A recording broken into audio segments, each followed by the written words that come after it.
మేరకు దేశానికే తలమానికంగా తెలంగాణ నమూనాను ఉంచేందుకు మా ప్రభుత్వం కట్టుబడి ఉంది. తెలంగాణ ఉజ్వల భవిష్యత్ మనందరి ఉమ్మడి బాధ్యతగా గుర్తెరగాలని సవినయంగా మనవి చేస్తూ ఈ బృహత్తర యజ్ఞంలో అందరి సహకారం కావాలని కోరుకుంటున్నాను. విభేదాలను అధిగమించి నిర్మాణాత్మక చర్చల్లో పాల్గొని ప్రజోపయోగమైన ఫలితాలు సాధించేందుకు కలిసికట్టుగా పనిచేయటం మనందరి విధి.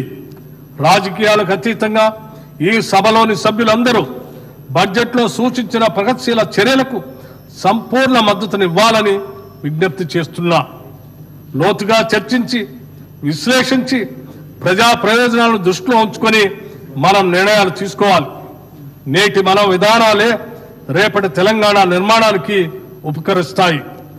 లౌకిక విలువలను స్ఫూర్తిగా నమ్మిన కాంగ్రెస్ ప్రభుత్వం కుల మత భేదం లేకుండా అన్ని సామాజిక వర్గాల అభ్యున్నతికి వనరులు పంపకం జరగాలని, తద్వారా సమాజంలో అసమానతలు లేని వ్యవస్థ స్థాపన లక్ష్యంగా ఈ బడ్జెట్ ని రూపొందించాం. 2025-26 బడ్జెట్ అంచనాలు 2025-26 ఆర్థిక సంవత్సరానికి మొత్తం వ్యయం 3,04,965 కోట్లు.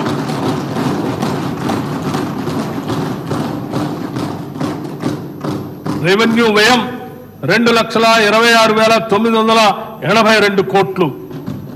మూలధన వ్యయం 36,504 కోట్లుగా ప్రతిపాదిస్తున్నాను. 2025-26 సంవత్సరపు బడ్జెట్ ప్రతిపాదనలను పరిశీలన, చర్చ మరియు ఆమోదం కోసం ఈ సభకు సమర్పిస్తున్నాను. తెలంగాణను ప్రగతి బాటలో నడిపేందుకు మీ అందరి మద్దతును హృదయపూర్వకంగా ఆశిస్తున్నాను. జై హింద్, జై Telangana.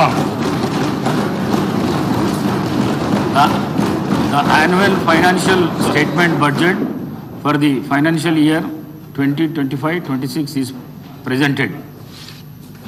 The House is urgent to meet again at 10 a.m. on Friday, the 21st March